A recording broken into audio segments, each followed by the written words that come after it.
Magandang araw po sa inyo, Sir Blair. Lalong-lalo na po sa mga giliw ninyong tagapakinig at taga-suporta sa inyong mga YouTube channel na The Voice Addict at mga kwento ni Apong Isaac. Senior citizen na po ako, pero nakahiligan ko po ang pakikinig ng mga kwentong inyong inilalahad na padala ng mga taga-subaybay mong may kakaibang karanasan tungkol sa bagay na hindi pangkaraniwan. Una na nga rito, ang iba't ibang karanasan nila tungkol sa mga aswang. Totoong naaaliw akong makinig. Bukod sa magaganda, ang mga kwento ay may napupulot pang aral na pakikinabangan ng makikinig. Tawagin mo na lamang akong Gardo. Edgardo ang buo kong pangalan, pero mas kilala ako sa tawag na Tata Gardo. Ang kwentong aking nais ibahagi ay totoong kakaiba, at ganito ko sisimulan ang aking pagsasalaysay. Nag-iisa ko sa bahay. Sa edad ko ngayon na 67 ay nasa maayos pa rin akong kalusugan. Pero sabi nga ng mga nakakakilala sa akin, wala raw sa itsura ko ang ganong edad dahil mas bata akong tignan. Dahil batak pa rin ang aking katawan. Mabilis akong kumilos at kaya ko pang tumakbo at magbuhat ng mabibigat. Kahit isang kabang palay ay kaya ko pang buhatin. Inaalagaan ko kasi ang aking kalusugan. Hindi ko nakakalimutan ang araw-araw na mag-exercise. Ayoko kasing pabayaan ang aking katawan. Kapag wala kasing ginagawa, ay lalo lamang nakapanghihina. Ang totoo ay dati akong sundalo. Isang veterano na dati naisabak sa gera. Totoong mahirap ang aking pinagdaanan, pero hindi ko na ibabahagi pa ang mga karanasan ko bilang sundalo dahil ibang kwento yon, kundi ang ibabahagi ko ay tungkol sa karanasan ko sa mga aswang. Wala akong pamilya, hindi na ako nakapag-asawa dahil yon ang pinili kong desisyon sa buhay. Kung ano ang dahilan ay inyong malalaman. Nasaktan din kasi ako. Yun ang naging dahilan para piliin kong maging single. Dahil may pera naman akong naipon, kaya naisipan kong bumili ng lupa sa malayong probinsya. Ipinaaasikaso ko sa aking pamangkin na ihanap ako ng lupa na maaari kong mapagtayuan ng maliit na bahay at makapagtanim na rin. Sa isang may edad na kagaya ko, ay mainam na magkaroon ng taniman na siyang mapagkakaabalahan. Salamat naman at nakahanap ng lupang mabibili ang pamangkin kong si Miriam na naninirahan sa Cebu. Malapit lang sa kanilang tinitiran ang lupang kanyang nabili gamit ang perang ibinigay ko sa kanya. 500 square meter yon na maaaring tirikan ng maliit na bahay at pwede rin akong magtanim ng mga gulay. Nagpatayo ako ng isang maliit na bahay para maging tirahan ko. Mas gusto kong sa probinsya na lang tumira. Kaya ang bahay ko na nasa syudad ay ipinagbili ko na lamang dahil ang plano ko ay pumirmi na sa Cebu. Nang matapos ang ipinapatayo kong bahay, ay agad akong nagdesisyon na pumunta na ng Cebu. Hindi man lang kayo nagpasabi na ngayon pala kayo darating, Gardo. Hindi na kailangan, Miriam. Mamaya niyan ipaglitsod mo pa ako at salubungin pa ng handa at banda ang pagbaba ko ng jeep. Si Chong talaga, hindi pa rin kayo nagbabago. Puro kalokohan pa rin ang nasa isip nyo. Ba't naman ako magbabago? Ganito na ang tiyog mo. Tumanda na akong palabiro at pilosopo. Kaya mamamatay na akong ganito. Kung usapang kamatayan, Chong, parang matagal pa yon. Mukhang iniiwasan nga kayo ni kamatayan eh. Mukhang tama ka. Ilang gera na napagdaanan ko. Maraming sugat na rin ang natamo ko. Tinamaan pa nga ako ng bala. Pero heto, at buhay pa rin ako. Hindi kaya. May sa pusa kayo, Chong. Baka naman siya mambuhay nyo. Hayaan mo, Miriam. Matiyak ko lang na siya mambuhay ko. Bibigyan kita ng isang buhay. Pati ang asawa mo, Senaro. Bibigyan ko rin. Sana nga, Chong, at pagkatotoo yan. Ay siya nga pala, nasan ba ang asawa mo? Nasaan si Senaro? Hindi ko yata nakikita. May importante pong pinuntahan. Alam niyo naman po na maraming kayang gawin ng asawa ko. Sabi nga Jack of all trades. Kaya kahit anong trabaho, tinatanggap niya. Tama yun. Basta barangal na trabaho, tanggap lang ng tanggap. Ganun na nga po, Chong. Saka alam niyo naman po na may anak kaming pinag-aaral sa Maynila, hindi ba? Engineering po ang kinuwang kurso. At kailangan buwan-buwan ay magpadala kami ng pera. May awan, Diyos. Nag-iisa naman ang anak niyo Kayang-kaya niyong itaguyod yun. Napasarap na ang kwentuhan natin, Chong. Hindi ko pa pala kayo naaalok na kumain. Buti naman at naalala mo. Kumukulo na nga ang tiyan ko sa gutom. Sandali lang po at ipaghahanda ko po kayo na makakain ninyo. Pagkatapos kong makakain ng masarap na kaldereta na luto ng pamangkin ko, ay saglit akong nagpahinga. Saka pa lang niya ako niyaya sa lupang aking nabili. Nakatayo na rin doon ang isang maliit na bahay na sakto lang para sa akin. Maayos at maganda ang pagkakagawa nito. Sa unang kita ko pa lang ay mukhang biyasa ang gumawa. Nagustuhan niyo po ba itong cute na bahay na ipinagawa ko? Aba, oo naman. Tama yan. Hindi ganun kalaki. Saka, wala naman akong mga gamit na ilalagay dito. Damit nga lamang ang dala ko.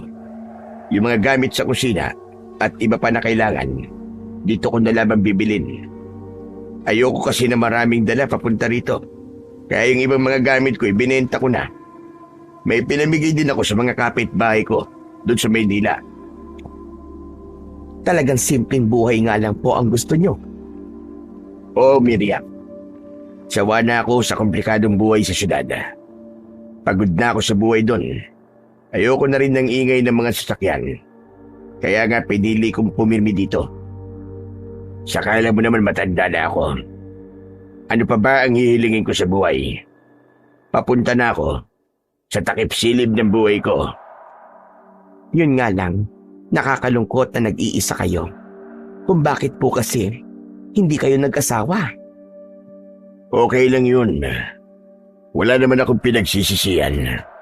Sobra kong na-enjoy ang pagiging binata. Kaya pati ang pag-aasawa, nakalimutan ko na. Pero pwede naman po, Chong. Kung gusto nyo ihahanap ko kayo rito, sabihin nyo lang sa akin. Abay, hindi na, Miriam. Sabi ko nga sa'yo, masaya na ako sa ganitong buhay. Walang iniisip na problema, kundi sarili ko lang. Totoo ang sinabi kong yun sa aking pamangkin. Masaya na ako na nag-iisa sa buhay. Kung sinasabi ng iba na malungkot na tumandang mag-isa, hindi para sa akin. Mas pinili ko yun at nakasanayan ko na rin. Mahirap nga yung may kasama ka, pero hindi kayo masaya dahil sa problema. Kaya walang issue sa akin kung nag-iisa man ako. Sabi nga, kanya-kanya tayo ng kapalaran at kanya-kanya tayo ng pinipiling buhay. Dahil halos wala pang gamit ang bahay na aking ipinatayo, kaya kinabukasan ay nagpunta ako ng bayan para bumili ng aking mga pangunahing kailangan. Bumili ako ng mga gamit sa kusina at mga dilatang pagkain. Mas gusto kong maging payak o simple ang pamumuhay ko sa probinsyang aking piniling tirahan. Nag-aasikaso ko ng mga gamit na aking pinamili nang maramdaman kong may pumasok sa aking kubo. Akala ko'y kung sino na yon. Si Hinaro pala, ang asawa ng pamangkin kong si Miriam. Ricardo! Oh, baka kailangan mo ng tulong ko. Wala akong trabaho ngayon. Salamat na lamang, Hinaro. Pero kaya ko na ito. Sigurado po ba kayo? Abay, oo naman. Saka maayos naman itong kusina. May upuan na rin na ipinagawa si Miriam. Kaya ayos na ako dito. Itatabi ko lamang itong mga pinamili ko sa bayan. Basta't kailangan niyo ho ng tulong, Chong, ha? Sabihin niyo lang po. Andyan lang naman kami ni Miriam sa kabilang bahay. Tawag lang po kayo. Sige, Hinaro. Ay, teka, siya nga pala. Wala ba kayong nagiging problema ng asawa mo? Saglit na natigilan si Hinaro. Bumuntong hininga ng malalim. Ibig sabihin ay meron, Hinaro. Hindi ko po alam kung maituturing bang problema yun, Chong. Bakit? Ano ba yun? May nanggugulo po sa amin. Lalo na po kay Miriam. Sino ba yun? Sabihin mo sa akin at ako bahala. Yun nga po ang problema eh. Hindi pa namin siya nakikita eh. Ano ka mo? Paano mo nasabing nanggugulo? Eh, hindi niyo pa pala nakikita. Hindi po kasi basta nagpapakita sa amin. Pero nararamdaman po namin. Lalo na po kapag gabi. Tumbukin mo na nga yan sinasabi mo, Hinaro. Gusto mo pang mag-isip ako eh. Ano ba yun? Sabi nung albularyo na nilapitan namin, isang kapre nang gugulo sa amin. Kursunada daw niya ang asawa ko. Apat lokong kapre yun ah. Talagang kinursunada pa ang pamangkin ko si Miriam. Ganun na nga po, Tiyonggardo. Madalas nga po may bulaklak na iniiwan sa labas ng pinto ng bahay namin. Lalo na kapag kabilugan ng buwan. Minsan may kasama pang ang prutas eh. Hindi nabanggit sa akin ni Miriam ang tungkol dyan ha. Baka po nakalimutan lang. O kaya nahihiyang sabihin sa inyo. Abay bakit naman?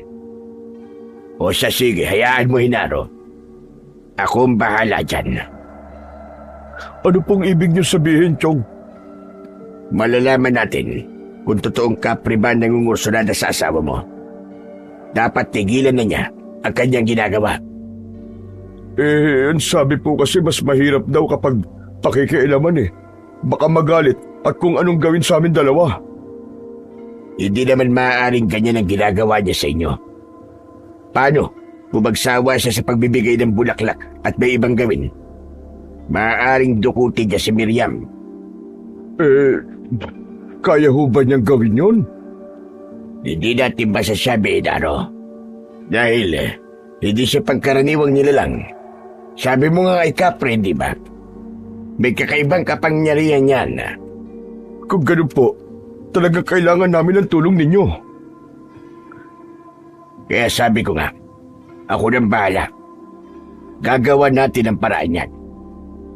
Hindi ko inaasahan na may ganun palang problema ang mag-asawa.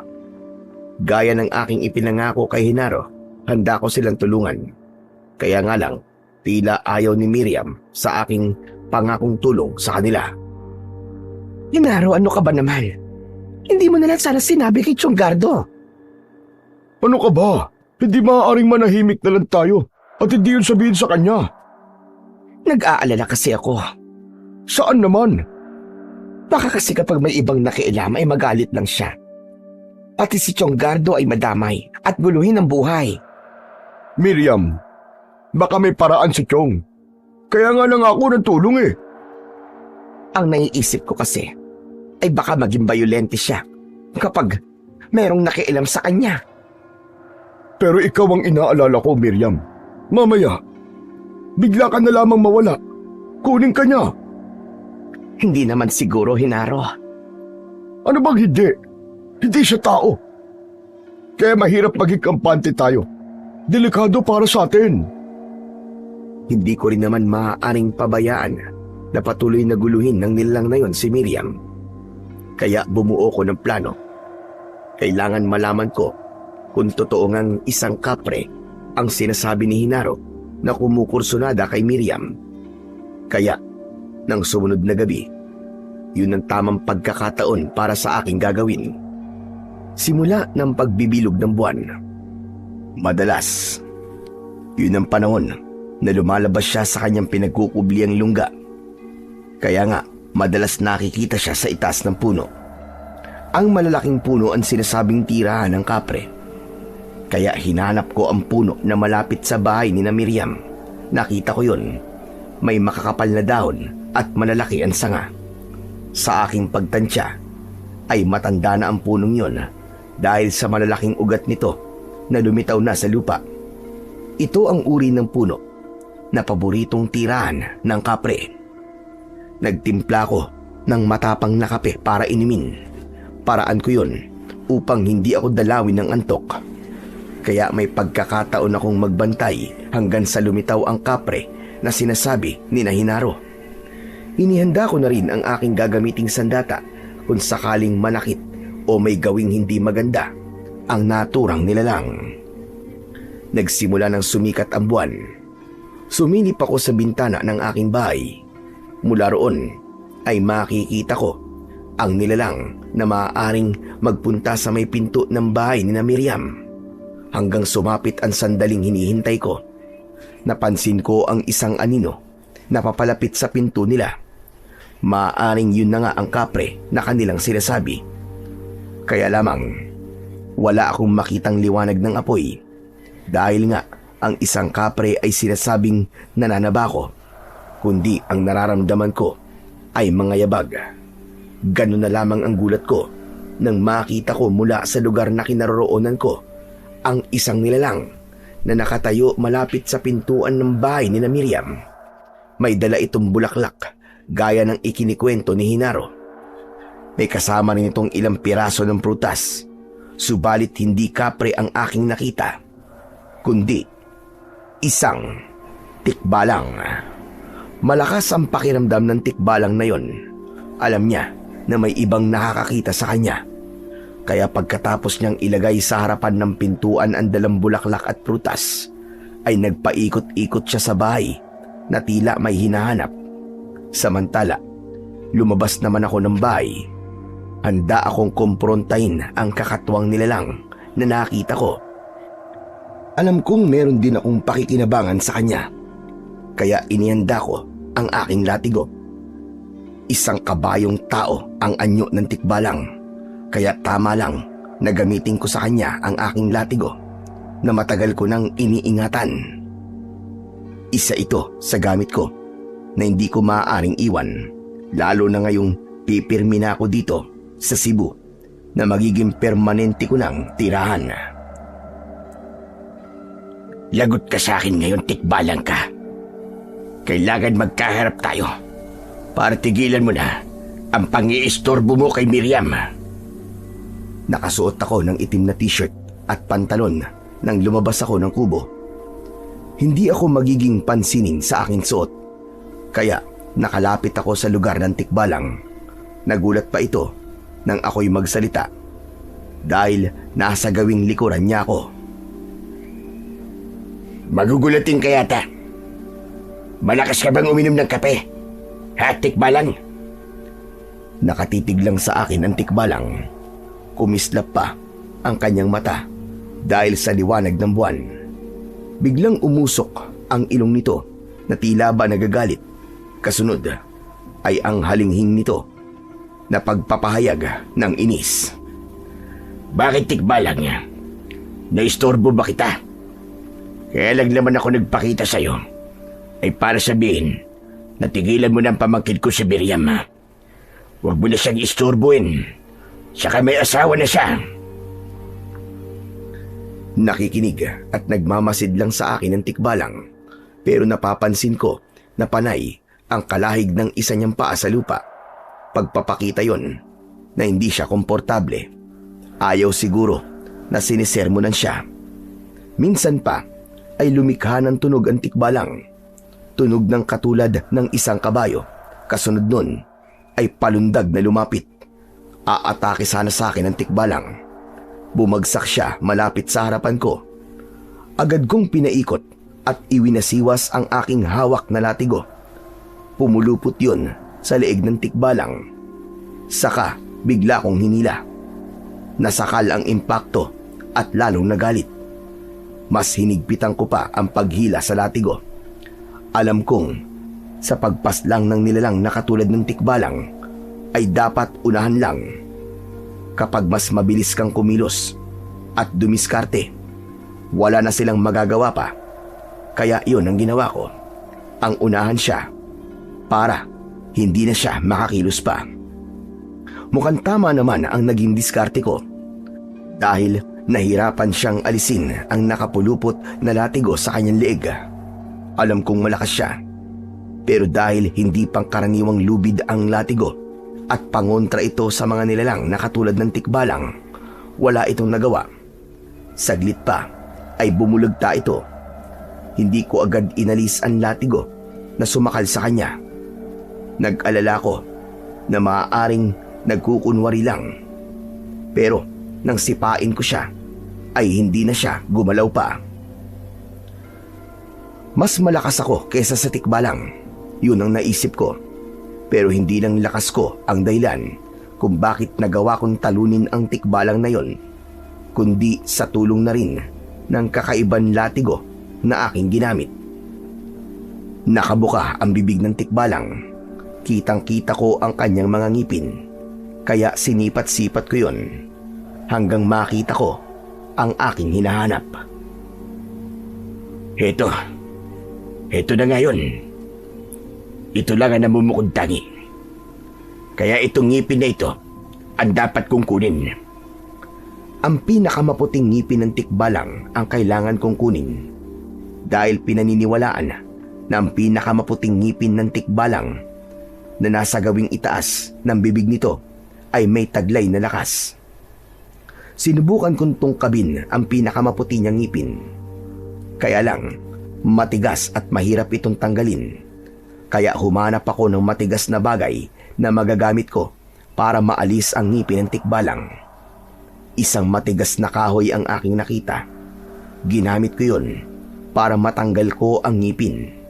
2 ulit kong pinukpok gamit ang matigas na kahoy ang ngipin ng tikbalang hanggang sa matanggal ito. Tumalsik pa ito ng ilang metro. Mabuti na lang at nakita ko rin kagad. Dinampot ko yun at inilagay sa bulsa ng suot kong pantalon.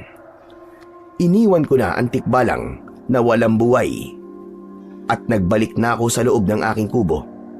Bago pa ako tuluyang pumasok sa loob ng aking kubo, ay sinulyapan ko ng tingin ang katawan ng tikbalang na aking napatay. Hindi ako makapaniwala sa aking nakita dahil nawawala na roon ang tikbalang. Hindi ko alam kung paanong bigla na lang yun nawala. Pero hindi ko napilit pang inalam. Sadyang puno ng hiwaga ang buhay. Lalo na't hindi pang karaniwang nilalang ang hayop na aking napatay. Kinabukasan ay ipinaalam ko sa mag-asawa ang tungkol sa pagkakapatay ko sa nilalang na kanilang kinatatakutan. Bagay na hindi nila kagad pinaniwalaan. Joke po ba yan, Chonggardo? Jaski kang bata ka. Ba't naman ako magjojoke? Hindi po kasi makapaniwala si Miriam na mapapatay niyo po ng ganong kadali ang kapre. Saka hindi naman kapre ang nilalang na kumukursunada kay Miriam kundi isang tikbalang. Ano ho? Tikbalang? Oo, tikbalang. At alam kong mas mapanganib ang tikbalang. Pero kung talagang napatay niyo sa Chonggardo, matatahimik na kami. Kaya lang bakit kaninang paggising namin, wala kaming nakitang anuman. Yun din ngang ipinagtataka ko, Hinaro Paanong bigla na lamang naglaho ang tikbalang na yun? Wala man lang naiwang marka para patunayan ko sana sa inyo na napatay ko ng tikbalang. Malalaman din po natin yan, Chong. Mabuti pa po, dito na kayo mag-almusal sa bahay. Naghanda po ako ng sinangag at daing na bangus. Paborito niyo po yon, alam ko. Kapag ganyan ang ipang-iimbita mo sa akin, aba, hindi talaga ako makakatanggi. Naghanda na nga ng mesa si Miriam. Dahil sa kanyang sinabing pagkain ay bigla kong nakaramdam ng gutom. Nang dudulog na kami sa mesa para kumain, bigla kaming nakarinig ng tila may napuputol na kahoy. Ano yun? Parang may nabaling sanga ng puno ah. Matanda na kasi ang ilang puno dito sa lugar natin, Hinaro. Baka may nabali lang. Sandali nga at titignan ko. Baka mamaya kung ano nang nabagsakan nun. Tumayo si Hinaro at nagpunta sa may pinto ng kanilang bahay. Bigla niya kaming tinawag. Miriam! Chong! Hali muna kayo! Nagmamadali kaming tumayo ni Miriam at pinuntahan si Hinaro. Itinuro niya ang kanyang nakita na nagdulot sa kanya ng pagtataka. Yung matandang puno na sinabi nating tiraan ng maligno, biglang naputol. At tignan mo, oh, biglang nangitim ang mga dahon. Parang natutuyo na. Aba, oo nga, Hinaro. Kahapon lang maayos pa naman yan at makapal ang dahon. Pero ngayon, parang nagbabagsakan ng mga dahon. Paano nangyari yun? Sabi ko nga sa inyo, wala na ang nilalang na pinaniniwalaan yung nakatira dyan. Yung tikbalang na napatay ko, na akala nyo ay isang kapre. Kung biglang naggaganyan ng puno, Chong, totoo nga po ang sinabi nyo. Tama ka, Miriam. Dahil hindi basta mamamatay yung puno kung walang kakaibang nangyari. Ang punong tirahan ng tikbalang ay maaaring karugtong na rin ng kanyang buhay. Kaya nang mapatay ko ang tikbalang, unti-unti na rin mamamatay ang puno. Kung ganun, tapos na ang problema namin. Wala namang gugulo pa dahil naglaho na ang kumukursunada sa'yo, Miriam. Magiging palagay na rin ang loob ko, Chong. Kaya salamat po. Maraming salamat po sa ginawa niyong pagtulong sa akin. Sabi ko naman sa inyo akong bahala. Gagawan ko na solusyon ang problema nyo. Ngayon nagawan ko ng paraan, kaya magiging payapa na uli ang buhay ninyo. Mabuti pa't bumalik na tayo sa mesa. Baka lumamig na ang pagkain. Bumalik kami sa mesa upang ipagpatuloy ang naudlot naming pagkain. Patapos na ang pagkain namin nang makarinig naman kami ng sigawan mula sa labas ng bahay. Ano yun? Parang nagkakaingay Parang nagtatakbuhan. Mukhang may iba pang problema dito sa baryo nyo. Hindi ko nga alam kung bakit tila nagkakasunod-sunod na yata ang problema dito sa baryo. Tumayo ako at iniwan ang pagkain. Tutal halos tapos na rin ako. Lumabas ako para malaman ang nangyayari kung bakit nagkakaingay ang mga tao. Agad na nahagip ng aking mga mata ang dalawang lalaki na duguan. May mga kalmot sa muka at may kagat sa leeg. Lumapit ako at nakiusyoso. Hindi ko mapigilang magtanong sa matandang babae. Mawalang galang na. Ano ba nangyari sa kanya? Hindi na nga nagawa pang sumagot ng matabang babaeng tinanong ko, kundi ang agad na sumagot ay ang isa sa dalawang lalaki na may sugat sa muka at duguan ang katawan. May umatake sa aming dalawa. Nampapunta kami sa gubat. May mga halimaw na gustong pumatay sa amin. Kapitan Esmeralda, hindi ligtas ang baryo natin. May mga halimaw. Maraming aswang. Mga aswang?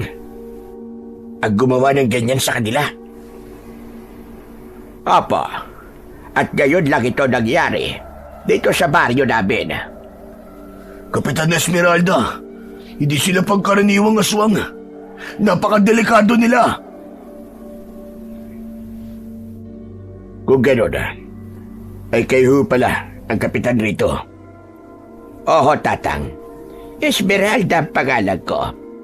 Ngunit ang tawag nila sa akin dito ay Kapitan Esme. Ako naman si Gardo. Bago lang ako dito sa baryo nyo. Pero dito na ako maninirahan dahil may nabili akong lupa dito.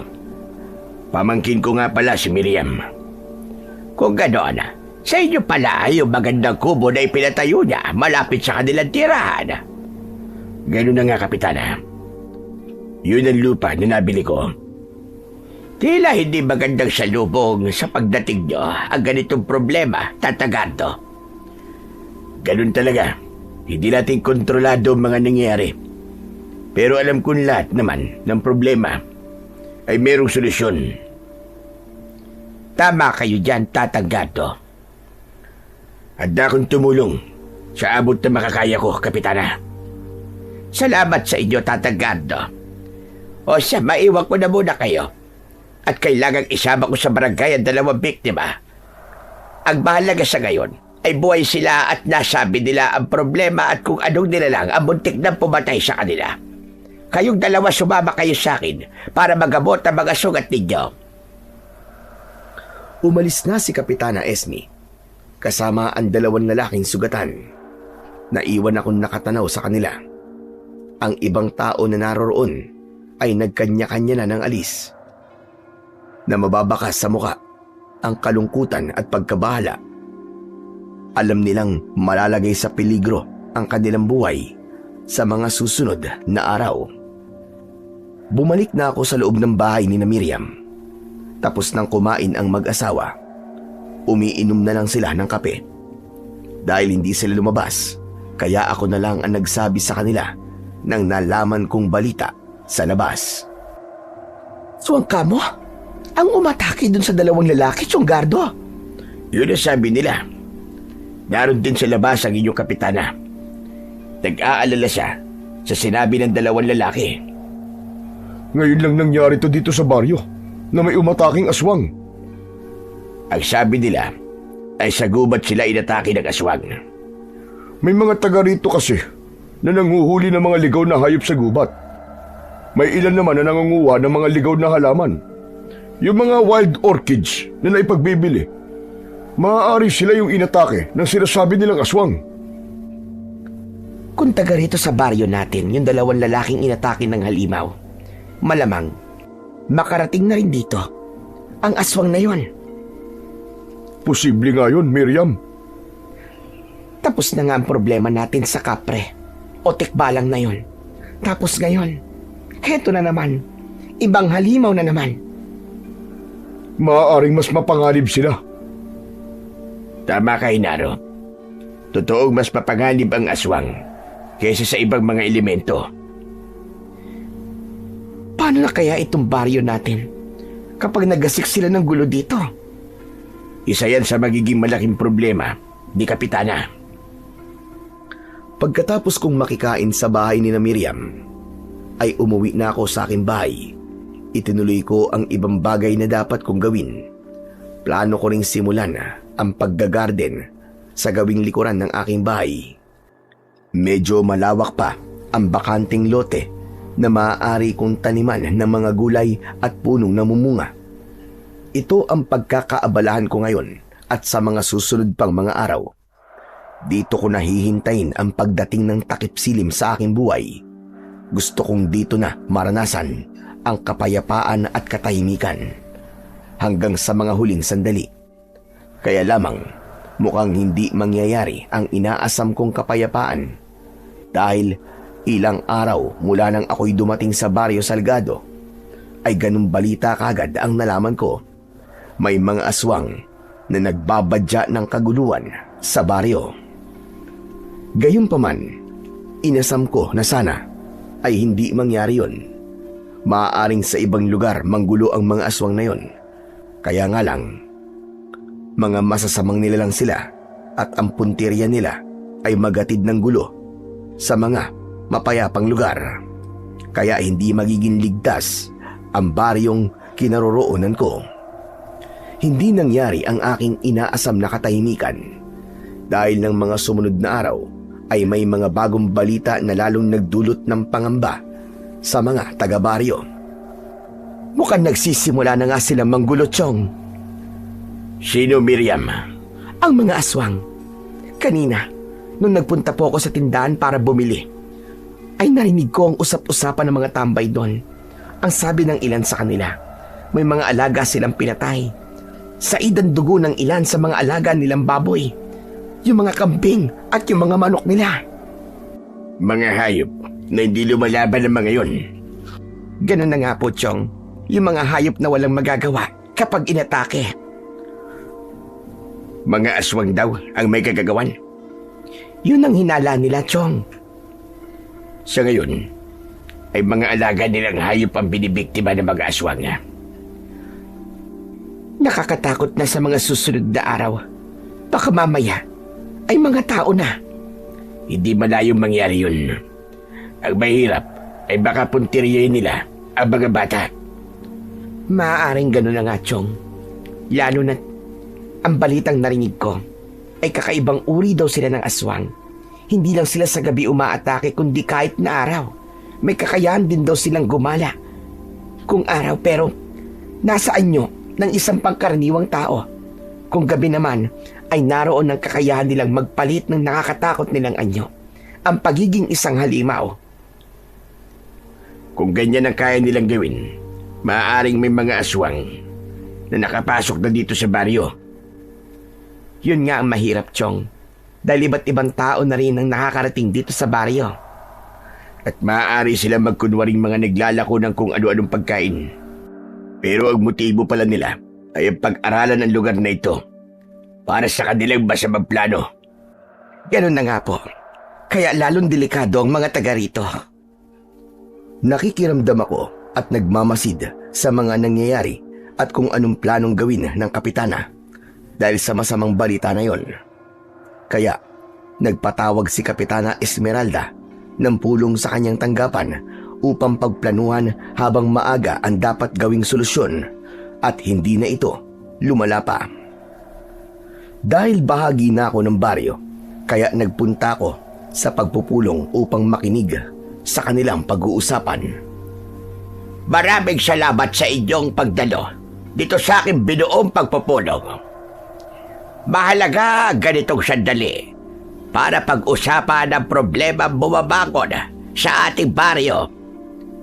Hindi kaila sa inyo at marami na rin nagparating dito sa aking opisina ng tungkol sa sinapit ng kanilang mga alagang hayop. Natagpo ang patay at halos ubusin ang kanilang mga dugo. Pinaniniwalaan ng iba na aswang daw ang may kagagawan doon. Bagamat walang nakakita at magpapatunay na mga halimaw na aswang nga ang gumawa ng pagpatay sa mga hayop. Kahit walang nakakita, pero ang paraan ng pagpatay, natitiyak naming aswang ang gumawa nun. Isang matandang lalaki ang tumayo at nagsalita. Sinang-ayon na naman ito ng karamihan. Naniniwala sila na aswang ang nag-aasik ng takot at lagim sa baryo. Sige, sabihin na nating mga aswaga. Hindi pagkaraniwang dilalaga mga yon. Kaya dapat tayo magtulong-tulong para protekta ng isa't isa. Kailangan rin natin gumawa ng paraan para mapatay ang aswang na yon. Payag ba kayong lahat? Bagamat may pangamba ang mga taong naroon sa pulong kung paano nila haharapin ang aswang na lumapa sa kanilang mga alaga, ay kailangan nilang makipagkaisa. Pero hindi tayo dapat magpadalos-dalos sa ating gagawin. Kailangan pag-isipan ang magiging kilos natin. Hindi lamang dobling ingat, kundi tripling pag-iingat ang gagawin natin. Kailangan pagsapit ng gabi ay tiyakin na nakasarado na mga bintana at huwag nang hayaang maglaro sa labas ang inyong mga anak. Nagpatuloy sa kanyang pagpapaalala si Kapitana Esmeralda. Tumayo si Genaro upang magtanong kay Kapitana. Kaya lang po, Kapitana, may bali-balita na kahit araw daw po ay posibleng gumagala ang aswang sa anyo na katulad dating tao. Dahil tao rin ang aswang na yon kapag araw. Ang kailangan natin ay maging mapagmatsyag at maging malakas ang pakiramdam. Lalo na kapag may dayong nakita kayo rito. Alamin agad kung sino ang hanap nila.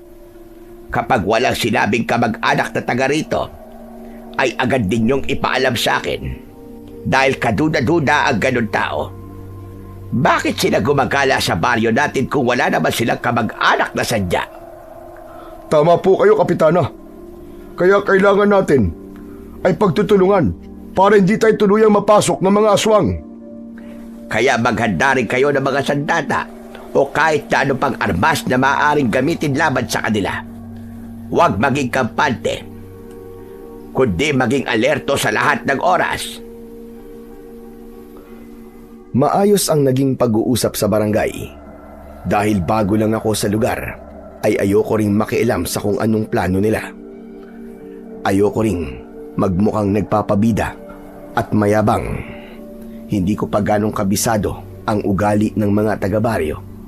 Kaya lamang, sa kabila ng mga ginawa nilang paghahanda, ay may napapabalita pa ring nabibiktima ang aswang. May mga alagang hayop pa ring natatagpuang pinatay.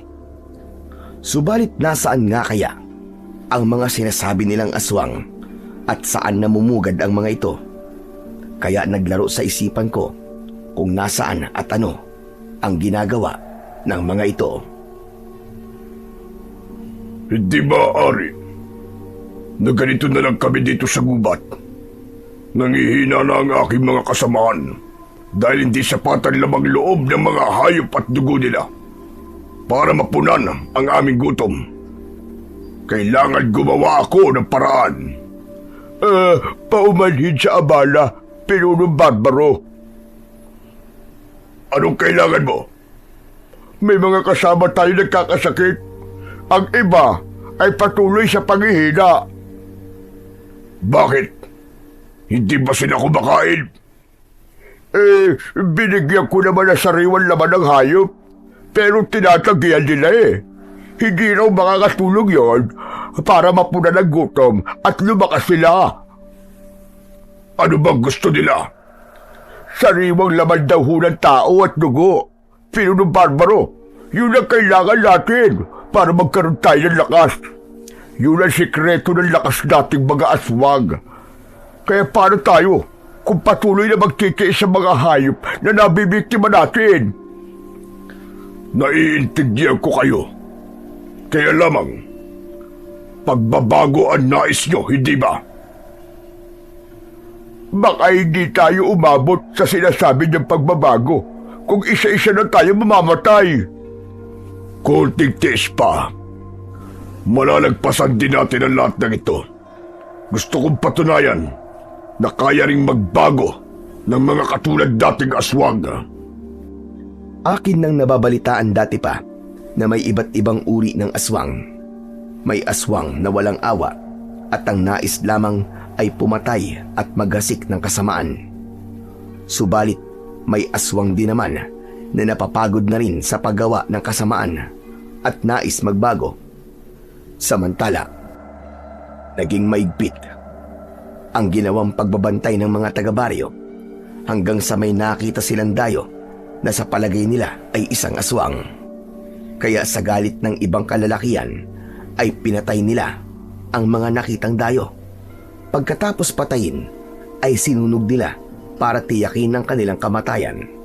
Kaya lamang kwinestyon yun ni Kapitana. Nagdesisyon kayo na hindi mo na ipinapaalam sa akin? Bakit hindi nyo muna sinabi ang tungkol sa mga dayo na pinatay ninyo? Dapat ikinulong o iginapos nyo muna para nakausap ko. Ang paliwanag ng lalaking kausap ni Kapitana ay natakot sila na baka biglang magbago ng kanilang anyo ang mga yon at atakihin sila. Paano kung nagkamali pala kayo? Paano kung magreklamo ang pamilya ng mga yan? Hindi lang kayo mananagot at mapapahamak kundi maging ako rin. Hindi kayo nag-iisip. Samantala, ang pangyayaring yun ay hindi naging lingid sa kaalaman ng pinuno ng aswang na nagkukuta sa gubat. Hindi maaari ito. Nagpipilit tayong ayusin ang buhay natin. Pero ganito pa ang igaganti nila. Ang patayin ang kasama natin ng walang kalaban-laban. Hindi ito maaari. Malupit sila. Malupit ang mga taong yun. Hindi ako makapapayag na iisa-isahin nila tayo na hindi lumalaban. Hindi matanggap ng pinunong aswang ang naging kaapihan at nangyari sa kanilang mga kasamahang hinihikayat sana niya para sa pagbabago. Kung traidora na gusto nila, ipapalasap natin sa kanila yun. Mula sa araw na ito, hindi na tayo magtitiis. Binabawi ko na ang aking planong pagbabago ng ating lipi. Dahil baliwala naman pala tayo sa kanila. Itinuturing pa rin nila tayong kalaban. Ayaw nila tayong bigyan ng pagkakataon para magbago. Kaya hindi lang mga hayop ang ating magiging biktima, kundi maging mga tao. Ilang araw mula nang may mga dayong pinatay ang mga kalalakihan sa baryo, ay mas naging mapanganib na ang mga sumunod na gabi dahil lalo lang nagasik ng kaguluhan ang mga aswang. Narinig mo ba yun, Hinaro? May mga nagsisigawan. Titignan ko sandali, Miriam. Wag! Huwag ka lalabas ng bahay. Paano ko malalaman kung di ako lalabas? Delikado, Hinaro. Gusto mo bang hindi na makauwi pa kung lalabas ka? Malakas ang kutob ko, Hinaro. Nasumalakay na ang mga aswang. Bakit nila gagawin yun? Dahil sa ginawa ng mga kalalakihan. Di ba'y kinagalit pa ngayon ni Kapitana? Nagpadalos-dalos sila. Ibig mo sabihin naghihiganti sila? Yun ang naiisip ko. Posibleng aswang nga ang mga yon. Kung ganun, baka simula na ito ng lalo panlagim. Ang labanan ng mga tao at aswang. Kaya nga wag ka nang lumabas pa. Napigilan ni Miriam na wag lumabas ng bahay ang kanyang asawang si Hinaro. Ako man ay namalagi sa loob ng bahay at nakiramdam. Kinabukasan, malaking balita ang pangyayaring yun. Marami ang natagpo ang sugatan at may mga pinatay ang mga halimaw. Mga aswang nga raw na galit ang sumugod sa baryo. Saan po ang punta nyo, Chong, at nagmamadali kayo? Kailangan kong makita yung sinasabi nilang mga pinatay ng aswang. Wag na po, Chong. Baka mamaya'y kumapano pa kayo. Gusto kong makita mismo ng mga mata ko. Saka huwag ka mag-alala, Miriam. Walang masamang mangyayari sa akin. Hindi na ako pinigilan pa ni Miriam. Alam naman niyang hindi ako magpapaawat sa kanya. Saka nais kong ako mismo ang makakita ng mga biktima. May mga nakita rin akong nagmamadali na naglalakad at sa palagay ko papunta sila sa lugar kung nasaan ng mga taong pinatay ng mga aswang. Malapit yon sa taniman ng mga saging.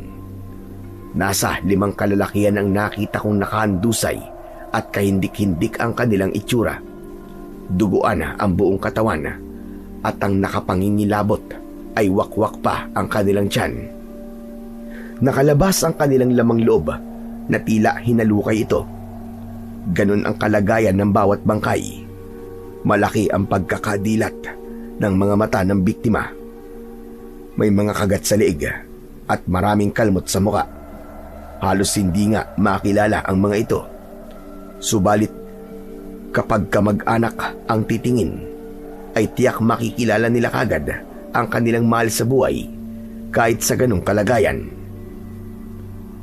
Habang nakapaikot ang mga tao, ay may mga kamag-anak ng biktima ang dumating.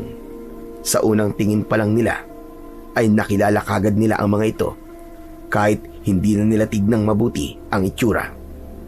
Ginawa nilang basehan ay ang suot na damit at pantalon. Makadurog ng puso at talagang tatayo ang balahibo ng sino mang makakarinig sa hinagpis at palahaw ng mga kaanak ng biktima.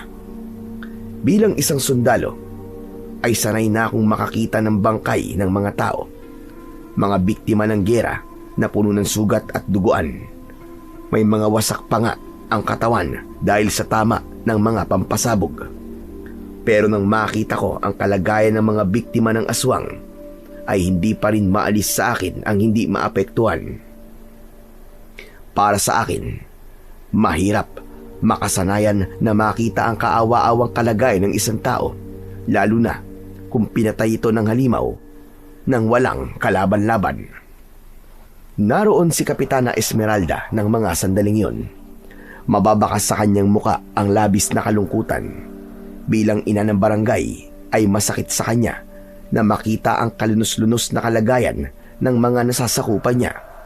Katunayan, hindi lang pala sa lugar na yon na malapit sa Sagingan na may natagpo ang bangkay, kundi sa iba pang lugar sa baryo.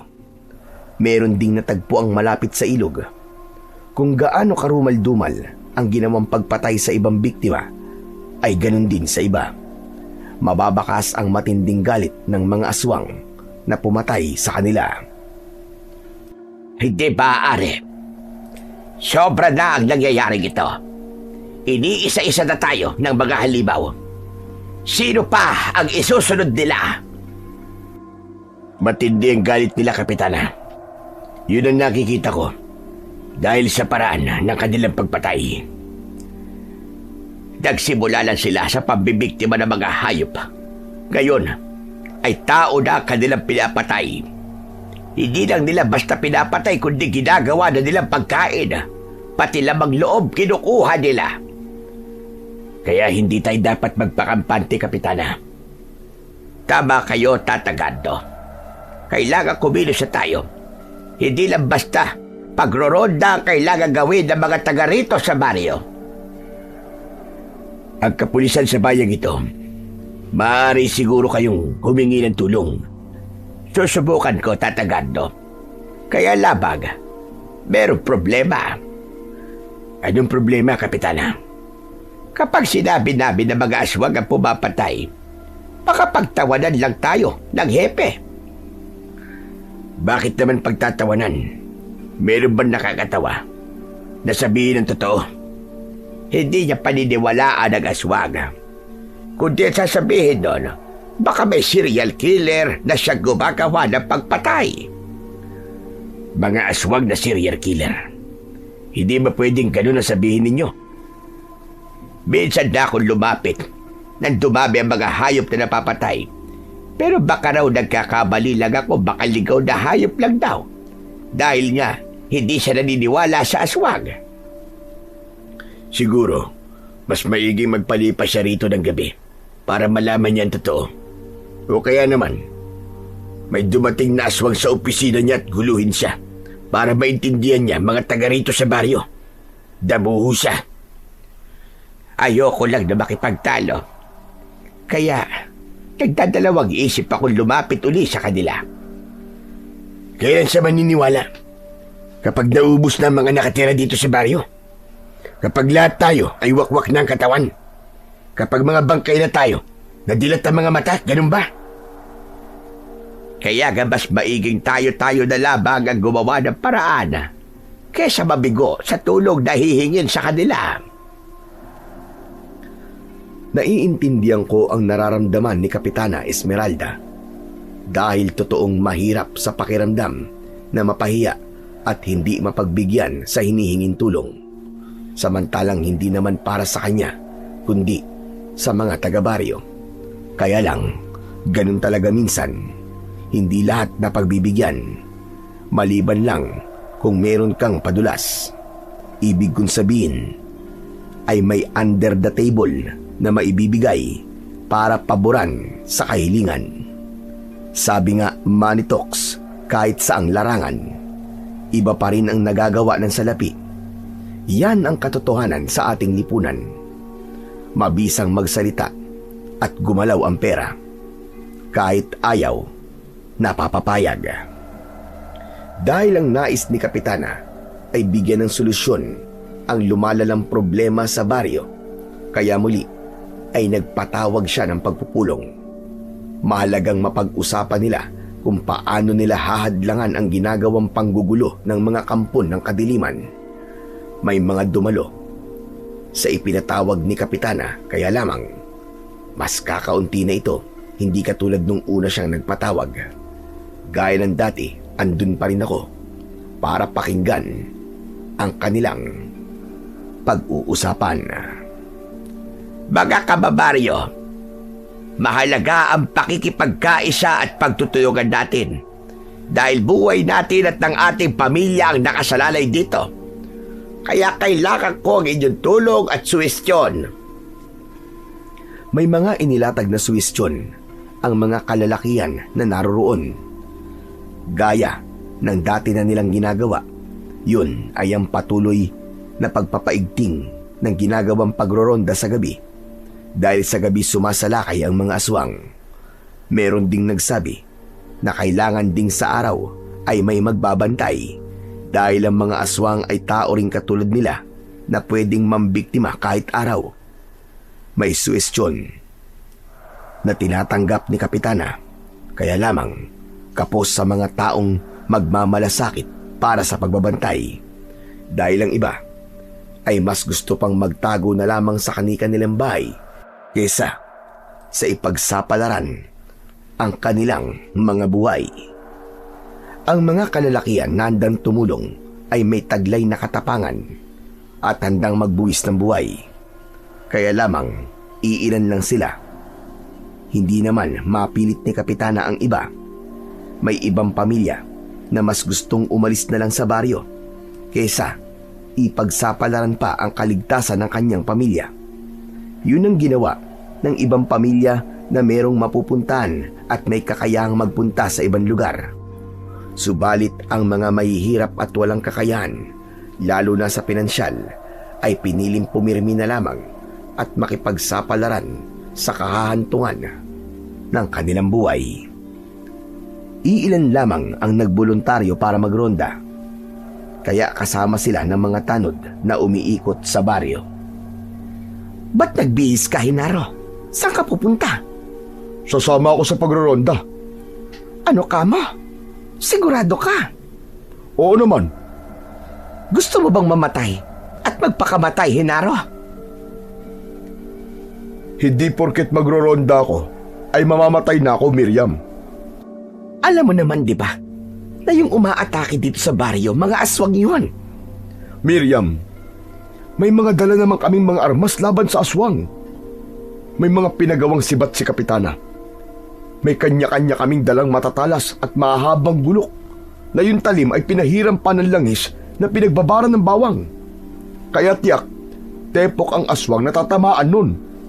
Kahit na ba, nakakatiyak ka ba na ganun kadaling talunin ng mga halimaw na yon? Hindi naman ako nag-iisa eh. Grupo kami. Kaya po protektahan namin ang isa't isa, tulong-tulong kami. Hindi, Hinaro.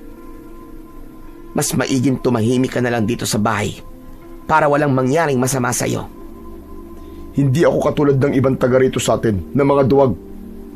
Gusto lang nilang mabuhay pa, Hinaro, kesa ang magpakabayani pero patay naman. Gusto kong makatulong sa problema ng baryo natin. Ayoko na wala akong ginagawa. Pero Hinaro, huwag ka na matigas ang ulo. Nakapagdesisyon na ako, Miriam. Hindi mo ako mapipigilan. Walang nagawa si Miriam para pigilan ang asawa. Buo ang loob nito na sumama sa ronda para protektahan ang mga naninirahan sa baryo. Walang kaukulang bayad ang gagawin niyang pagsasakripisyo. Maaaring mapahamak siya, pero may mga ganong tao. Hindi importante sa kanila ang material na bagay na mapapakinabangan, kundi ang mahalagay makatulong sa kapwa. Kaya umiiyak na nagpunta sa aking bahay si Miriam. Sinabi niya sa akin ang ginawa ng asawang si Hinaro. Pwisit na Hinarong iyon. Saksakan ng tigas ng ulo. Lalaki ang asawa mo, Miriam. Gusto lang niyang ipakita na hindi siya duwag. Hindi nga siya duwag. Pero ano naman ang mapapala niya sa pinapakita niyang katapangan?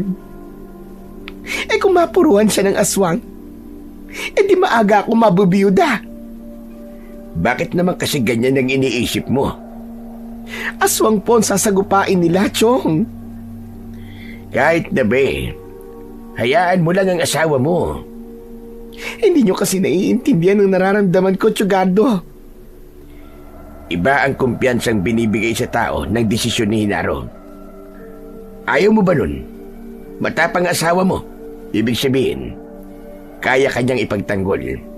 Sa kayong ginagawa niya, ay para din sa iyo yun. Basta, para sa akin ay pagpapakamatay ang ginagawa niya. Walang maidudulot yung pag-aalala mo. Ang maigi pa, Miriam, umuwi ka na. Magdasal ka. Ipagdasal mo ang kaligtasan ni Hinaro at ng mga kasama niyang magroronda. Alam ko kung saan nanggagaling ang pag-aalala ng pamangkin kong si Miriam. Kaya lang, bilang lalaki at isa pa dating sundalo, ay naiintindihan ko ang damdamin ni Hinaro. Ayaw din niya na wala siyang ginagawa kung ang pag-uusapan ay para sa kapakanan ng Baryo Salgado. Samantala ng gabing yon, abala na sa pagroronda ang grupo ni Hinaro kasama ang mga barangay tanod. Dumating ang kanilang inaasahang bisita sa baryo na may dalang lagim. Umatake ang aswang. Gamit ang kani-kanilang mga sandata ay nakipaglaban sila sa mga ito. Mga tanod man ang kasama ni Hinaro sa pakikipaglaban sa mga aswang, ay hindi rin sila biyasa sa ganung uri ng engkwentro. Kaya nasugatan ang mga ito. Bagamat meron silang napatay na aswang, pero hindi pa rin sapat yun para sabihing nagtagumpay sila. Nang makita ng grupo ni Hinaro na umurong ang mga aswang na kanilang nakasagupa, ay naging kampante sila. Inakala nila na tapos na ang ginawang pag-atake ng mga ito.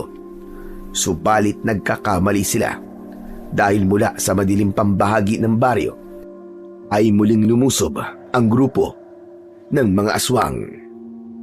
Hindi noon nakahanda si Hinaro at ang mga kasamaang tanod, kaya napatay ang ilan sa kanila at ang iba'y nasugatan. Dahil yon sa matatalas na ngipin ng aswang at matutulis na kuko na ginamit para atakihin sila. Maigi na lamang at mag-uumaga na noon. Sa unang pagtilaok ng manok, agad na umurong ang mga ito dahil hindi sila dapat abutan ng unang pagputok ng araw. Kapahamakan yun para sa kanila. Sila ang mga aswang na hindi kaya ang liwanag ng araw. Oras na abutan sila ng sikat ng araw at bumalik sa dati nilang anyo, ay mawawalan ng bisa ang kanilang kakayahan. Kaya sila'y nagiging pangkaraniwang tao. Panganib yun para sa kanila dahil hindi nila magagawang ipagtanggol ang kanilang sarili. Kaya lamang ang naging pag-atake ng mga aswang sa grupo ni Hinaro ay nag-iwan ng mga sugat sa kanilang katawan. Nakita mo na, Hinaro? Yan! Yan ang sinasabi ko sa'yo. Masyado kasing matigas ang ulo mo. Hindi naman namin akalain na may darating pang aswang eh. Natalo na namin yung unang grupo eh. Kaya lang biglang may sumugod at hindi kami nakahanda. Ang lalim ng mga sugat mo sa katawan. Yang mukha mo ay kalmot ng kuko. Buti na lang hindi tinamaan ng mga mata mo, kundi nabulag ka. Ang dami mo pa sinasabi. Gamutin mo na lamang ang mga sugat ko, Miriam. Ay nako, nakakainis ka talaga, Hinaro. Hindi ka kasi marunong makinig. Dinatnan ko sa kanilang bahay na panay ang daldal ni Miriam at pinagagalitan ang asawa na si Hinaro. Tama na yan, Miriam. Sa halip na dakdakan mo si Hinaro, ay gamutin mo na lang ang mga sugat niya. Kaya nga, ang dami niyang sugat, Chong. Tingnan niyo ang nangyari sa kanya. Ang importante, buhay pa naman ako, Miriam. Tama ang asawa mo, Miriam. Kinakampihan niyo pa ang kalokohan ng Hinarong ito. Hindi ko siya kinakampihan. Kundi naiintindihan ko lang ang kanyang ginagawa. Nagpapakamatay sa walang kwentang bagay, ganun ba? Ano bang walang kwentang bagay, Miriam? Para sa katahimikan ng baryo natin ang ginawa namin. Tama na yan. Huwag na kayo magtalo. Saka pala, may dala akong halamang gamot dito, Miriam. Dikdikin mo ito at ipatak mo ang katas sa kanyang mga kalmot at sugat. Tapos yung magiging sapal ay itapal mo sa malaking sugat niya at talian mo. Mabisa ho ba ang dahong ito? Oo naman. Dahil ang mga dahong yan ang ginagamit namin nung nasa serbisyo pa ako kapag may mga sugat kami dahil sa engkwentro. Kung minsan pa nga kami na kumukuha ng tingga sa katawan ng mga kasamahan namin na tinamaan ng bala. Tapos, yung dahon na yan ang ginagamit namin pantapal. Abay, gumagaling naman kagad yung sugat. Oh, narinig mo, Chong Gardo Kaya sundin mo na lang ang utos niya para gumaling na ang sugat ko. Oo na, gagawin ko na. Pero hindi pa ako tapos sa'yo. Tandaan mo yan.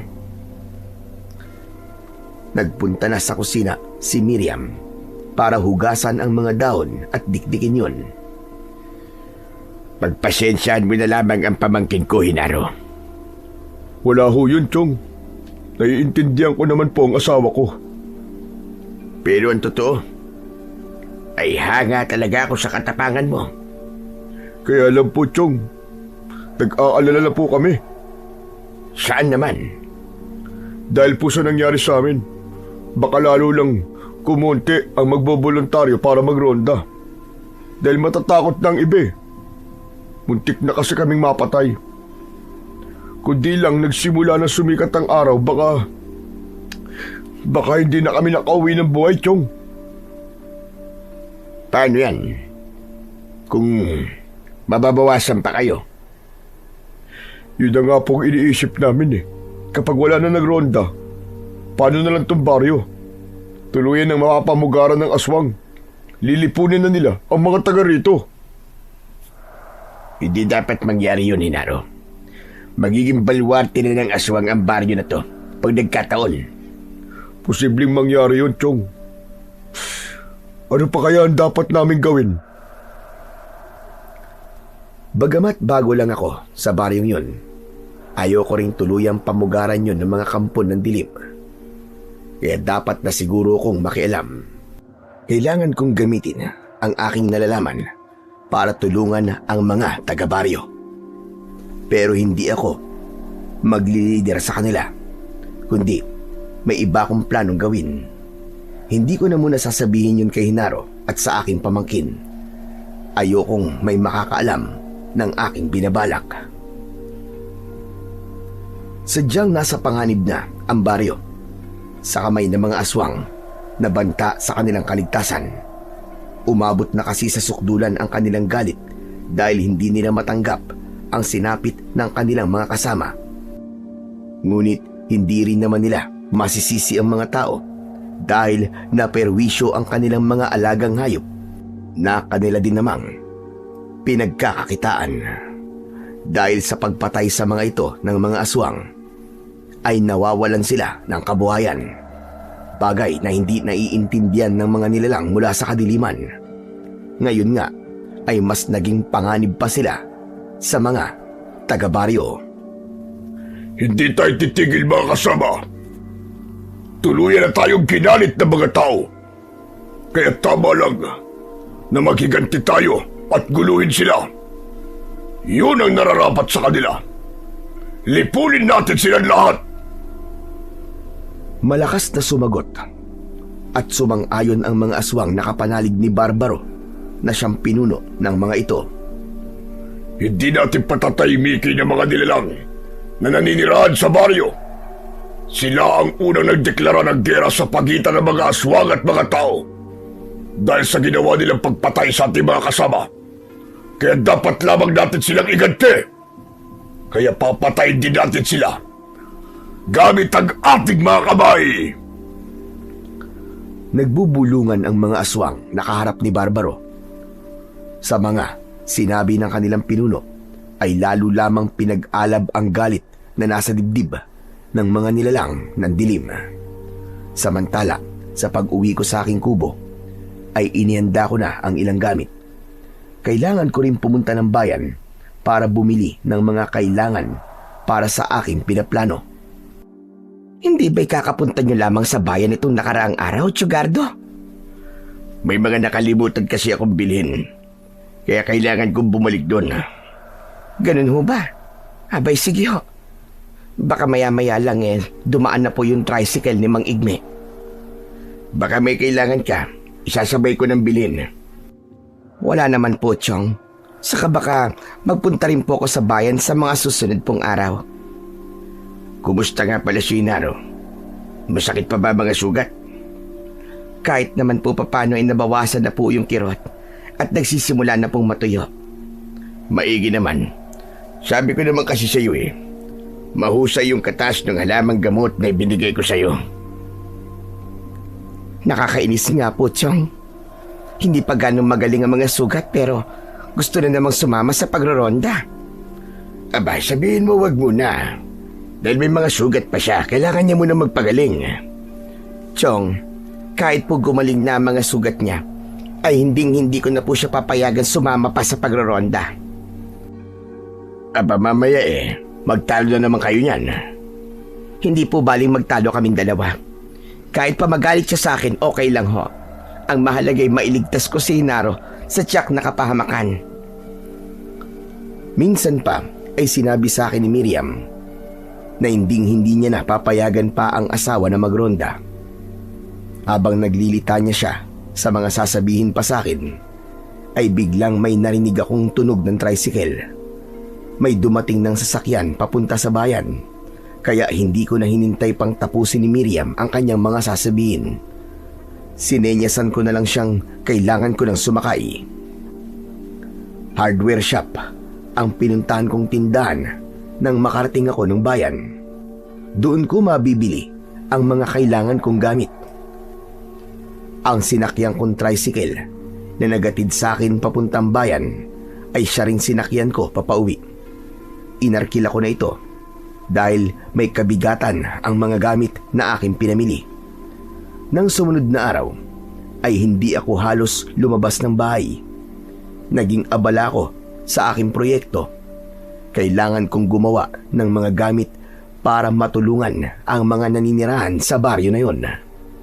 Dahil sa ilang araw kong hindi paglabas ng bahay, alam kong nagtataka ang aking pamangkin at ang asawa niya. May sakit ba si Tsugardo? Abay, ewan ko, hindi ko alam. Ilang araw ko na nga siyang hindi nakikita. Parang naroon lang lagi sa loob ng bahay niya. Hindi mo man lang ba sinisilip? Baka kung napapano na yun. Malakas pa naman si Chong. Baka gusto lang niya mapag-isa o kaya'y nag-iingat at natatakot sa aswang kaya hindi na halos lumalabas ng bahay niya. Natatakot sa aswang? Aba, imposible naman yata yun. Mukhang wala sa karakter ni Tsugardo ang matakot sa aswang. Saka, isa siyang retiradong sundalo. Veterano siya. Wala sa gaya niya nakatatakutan ng isang aswang. Abay, malay mo ba? Ibang usapan ng aswang, ano? Ay nako, Miriam. Bala nga ng baril at granada. Saka malamang kanyon pa. Hindi niya kinatatakutan. Tapos aswang lang, katatakutan niya. Aba, parang imposible naman yata. Iba ang aswang sa mga armas na sinasabi mo. Pero alam ko matapang ang tiyong mo, Miriam. Kaya lang nagtataka ako. Saan? Hindi siya tumulong para magronda man lang. Henaro, yung pagtira dito ni Tsugardo ay para maging payapa ang buhay niya. Dahil sawala siya sa kaguluhan. Tapos gusto mo, makasama pa siya sa pagroronda? Abay, pambihira ka naman. Kasi nga, sayang ang katapangan niya. Hay nako, Hinaro. Hayaan mo na lamang ang tiyong ko. Huwag mo na siyang pakialaman pa. Mas gusto na nun ang katahimikan. Tsaka matanda na yon, ano ka ba? Kaya huwag na natin siyang pakialaman. Subalit hindi pa rin makatiis si Miriam na hindi niya ako nakikitang lumalabas ng aking bahay. Para hindi na siya mag-alala pa, ay nagpunta siya sa aking tirahan. Nagpapahinga ako ng mga sandaling yon. Tumigil muna ako sa aking pinagkakaabalahan. Chong, may sakit ho ba kayo? Wala naman. Ayos lang ako. Hindi ko po kasi kayo nakikitang lumalabas ng bahay. Mangyaring abala lamang ako. Sa ano? Sa pagtatanim po ba? Abay, parang hindi ko naman po kayo nakikita na nagbubungkal ng lupa. Saka ako nagagawin niyang pagtatanim.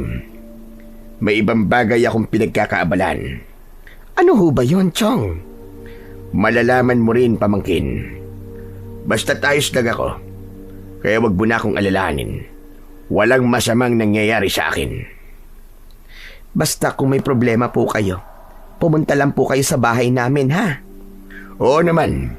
Pero ngayon, wala akong problema. Kung meron mang problema akong iniisip, yun ay ang problema dito sa baryo nyo. Ang panggugulo po ng aswang, ang mabigat na problema po ng ating baryo. Kaya nga, nag-iisip ako ng paraan para makatulong. Minsan niyo na po nabanggit sa akin yan. Oo, at hindi yung biro. Kundi gagawin ko yun. Siguro nga, kaya ako napadpad sa lugar na ito. Dahil yun ang magiging mission ko dito sa inyong lugar. Napakunot na lamang ng noo si Miriam. Hindi niya ganap na maintindihan ang nais kong sabihin. Kaya nagpaalam na lamang siya at tuluyan ang umalis. Nang makaalis siya, ay ipinagpatuloy ko ang aking ginagawa. Ilang araw na lang ay matatapos ko na ang mga kailangan kong tapusin para sa aking pinaplano. Yun ay ang gagawin kong paglusob sa lungga ng mga aswang na nagkukubli sa gubat. Mag-isa kong pupuntahan at haharapin ang mga aswang na doon ay naninirahan. Gagamitin ko ang mga kaalaman ko bilang isang retiradong sundalo, maging ang mga diskarte na alam ko para harapin at lipulin ang mga aswang na nagbabanta sa katahimikan ng baryong nagiging bahagi na ng buhay ko. Walang sumalakay na mga aswang nang lumipas na gabi. Maaaring nagpapalakas sila pagkatapos ng naging engkwentro sa mga nagroronda. Hindi naman maaaring gabi-gabi ay lumusob sila. Kailangan din nilang magpahinga at pagplanuhan ang lahat. Kaya kinabukasan ay maaga akong umalis ng bahay. Hindi pa noon sumisikat ang araw. Dala ko ang isang malaking backpack na nakasabit sa aking likuran. Nasa loob nito ang mga gamit na kailangan ko. Sa aking bewang naman ay nakasabit ang isang gulok na binili ko sa bayan at pinatalasyon para sa aking gagawing misyon sa gubat. Nasa loob naman ng pantalon ko ang puting ngipin ng tikbalang na nakuha ko nang makaengkwentro ko ito. Dahil madilim pa nang ako'y umalis, kaya naman maliwanag na ang gubat nang ako'y makarating doon. Naghanap ako ng lugar na aking pansamantalang pagpapahingahan. Nakita ko ang 2 puno na may kalakihan. Sa pagitan nito ay maaari akong magpahinga muna. Nagtabas ako ng mga damo at ginawa ko yung bubong para meron akong masilungan at hindi mainitan. Hindi ko alam kung ilang araw akong mananatili sa gubat na yon.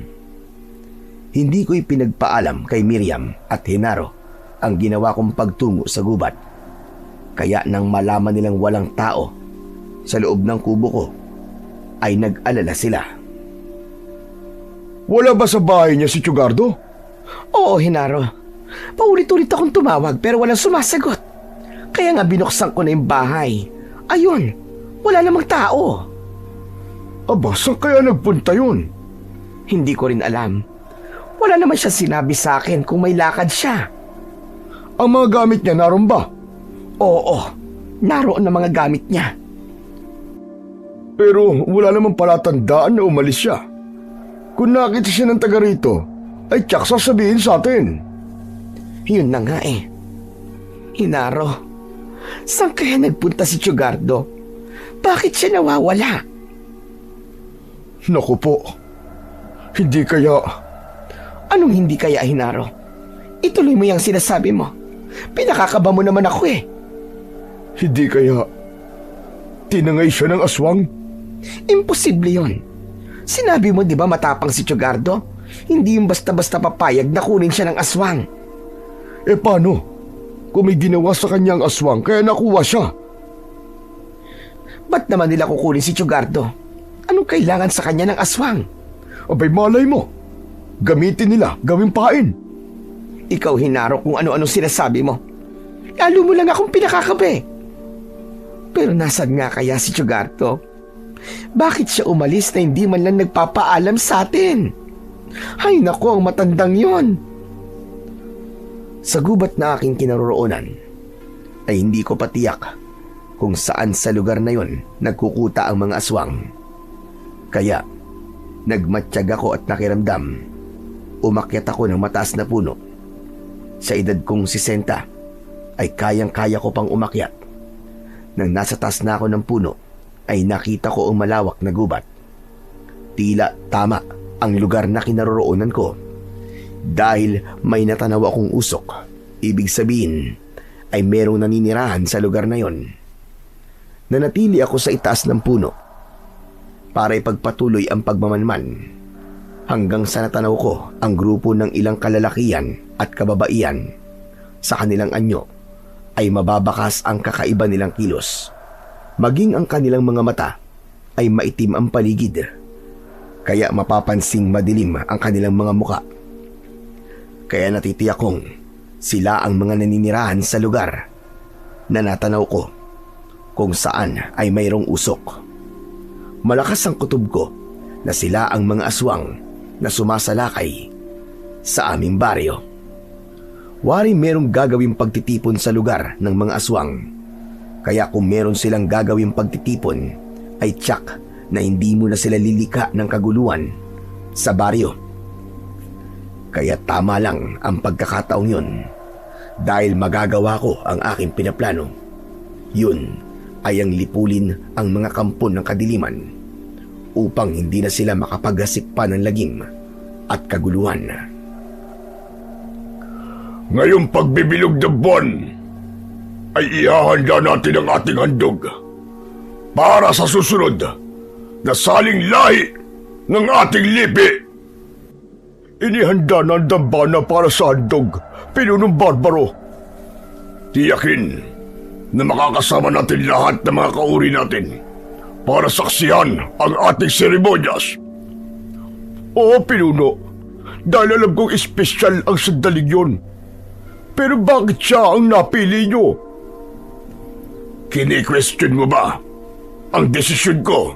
Ay, hindi, Pinuno. Kundi nagtataka lang ako. Alam ko ginagawa ko. Kaya huwag kang makialam. Gawin mo na lang ang ipinag-uutos ko sa'yo. At huwag mong pakialaman ang mga plano ko. Sapagkat natitiyak ko ng kuta ng mga aswang ang lugar na natanaw ko, kaya inumpisahan ko ng gawain ang aking pinaplano. Sa pamamagitan ng mga dala kong gamit ay gumawa ako ng mga patibong sa mga puno at mga makakapal na halaman. Ang mga pampasabog na aking pinagtiyagaang gawin ay inilabas ko na sa loob ng dala kong bag. Isa-isa ko itong ibabaon sa lugar na posibleng daanan ng mga aswang. Alam kong hindi magiging madali ang aking gagawin. Subalit pinag-aralan ko at pinagplanuhan ang lahat. Kahit ako'y nag-iisa lang, ay pagsisikapan kong lipulin ang mga aswang na banta sa katahimikan ng baryo. Kaya sa maghapong yon, sa mga oras na nagpapahinga sa kanilang kuta ang mga aswang, ay sisimulan ko ng kumilos para sa mga bitag na aking gagawin. Gamit ang mga lubid, net at iba pa, ay magagawa nitong siluin ang mga aswang na maliligaw sa lugar na aking paglalagyan ng mga silo. Pumutol din ako ng maliliit na puno at nilagyan ko yun ng tulis. Maaaring gamitin yon laban sa mga aswang. Subalit ang pinakamahalaga ay ang gagawin kong paghukay para ibaon ang pampasabog malapit sa kanilang kuta. Hindi ako dapat magkamali sa aking mga galaw dahil mahalagang tama ang bawat kilos ko. Kundi masasayang ang lahat ng pagod ko kung mabibigo lamang ako. Alam kong kasama sa kahit na anong misyon ang mabigo. Kaya lamang, hindi dapat mangyari sa pagkakataong yun. Samantala, sa lugar ni na Miriam, ramdam ko ang kanyang pag-aalala. Kaya ipinaalam niya na yon kay Kapitana Esmeralda ang aking pagkawala. Sigurado ka bang nawawala ka ang tsugardo mo? Opo, Kapitana. Paghapon na po siyang hindi umuwi. Baka mamaya niyan may pinuntahan lang. Pero hindi po siya nagpaalam, Kapitana. Kaya nga ho nag-aalala na ako. Lalo na ngayong may mga aswang na nanggugulo dito sa baryo natin. Iniisip mo ba na tinangay siya ng aswang? Yun na nga ho ang ikinakabahala ko, Kapitana. Lalong di natin siya maililigtas.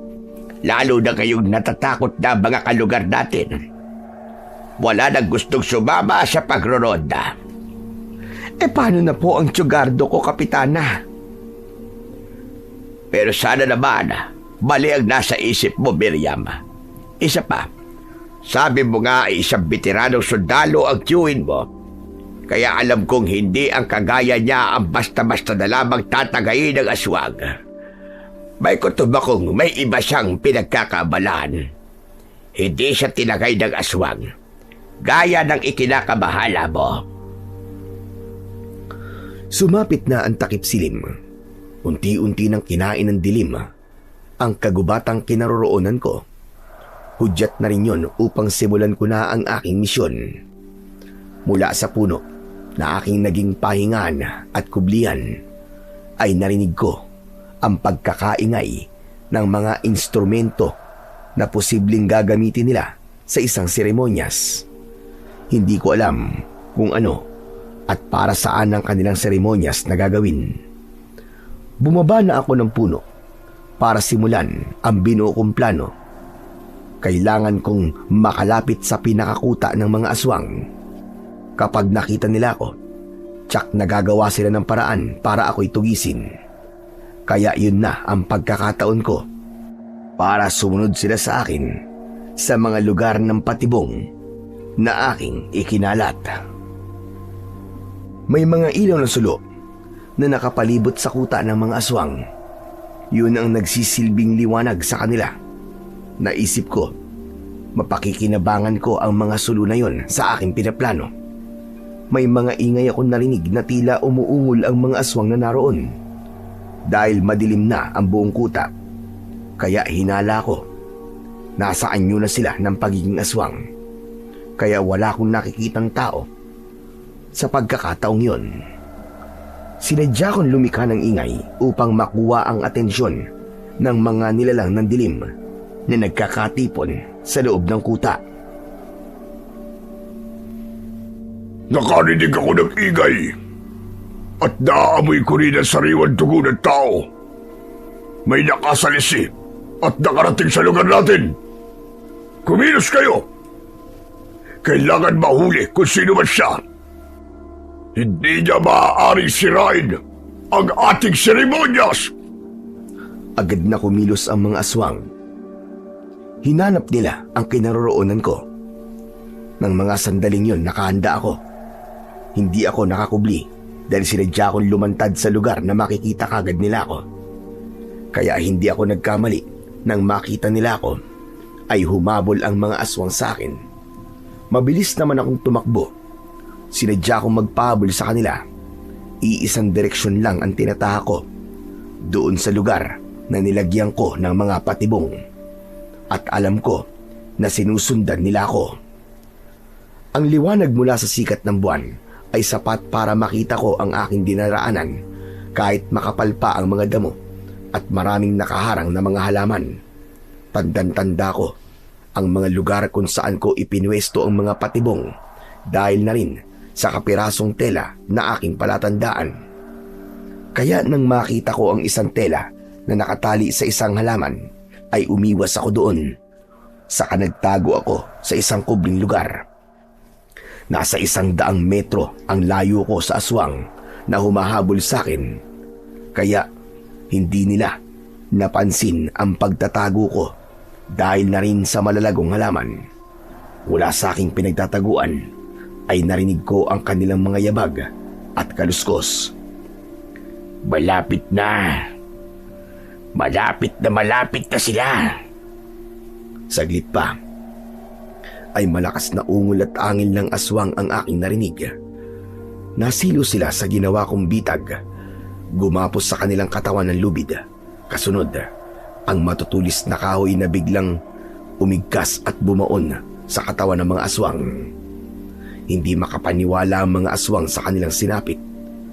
Ang sinapit nilang yon, ang kanila na ring magiging kamatayan. Lalo na't ang bawat tulos na aking ginawa ay pinahiran ko ng pinagbabaran ng asin at bawang. Ipinagtaka nila, meron palang mga nakatanim na panganib sa lugar malapit sa kanilang kuta. Ang kasama ng aswang na nakakita ng sinapit ng kanilang mga kasama ay nataranta. Umurong sila upang umiwas sa mga patibong na nakakalat. Subalit sa bawat pag-akbang nila paurong ay nakakaapak naman sila ng itinanim kong pampasabog. Sumambulat ang mga aswang na nakaapak ng mga pampasabog at nagkawarak-warak ang kanilang mga katawan. Ang malakas na pagsabog na yon ay lalong nambulahaw sa iba pang mga aswang. Anong ingay yun? Mukhang napapalaban na ang mga inutusan kong kasama natin. Kayong mga lahing gamunan, sundan niyo ang mga inutusan ko. Tulungan niyo sila! Agad na sumugod ang mga aswang na inutusan ng kanilang pinuno. Tumakbo silang alamin kung saan galing ang pampasabog. Kaya lamang, nang marating nila ang lugar na kinaroroonan ng sumabog na mga aswang, ay nakita nila ang nagkalat na lamang loob at bahagi ng katawan. Nahintakutan sila at nagpalinga-linga dahil naramdaman nilang delikado sila sa lugar na yon. Kaya bago pa sila nakabalik sa kuta ay lumantad ako at gamit ang aking gulok ay sinugod ko sila at isa-isang pinaghahataw ng taga. Tinamaan ko sila sa kanilang katawan at ulo. Subalit hindi doon natapos ang pakikipaglaban ko sa mga aswang. May mga dumating pang aswang na maaaring inutusan din ng kanilang pinuno.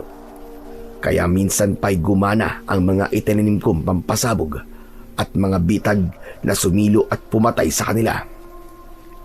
Walang nakaligtas sa kanila dahil sa bawat pampasabog na aking itinanim na kanilang naapakan ay hindi lang isang aswang ang bumubulagta.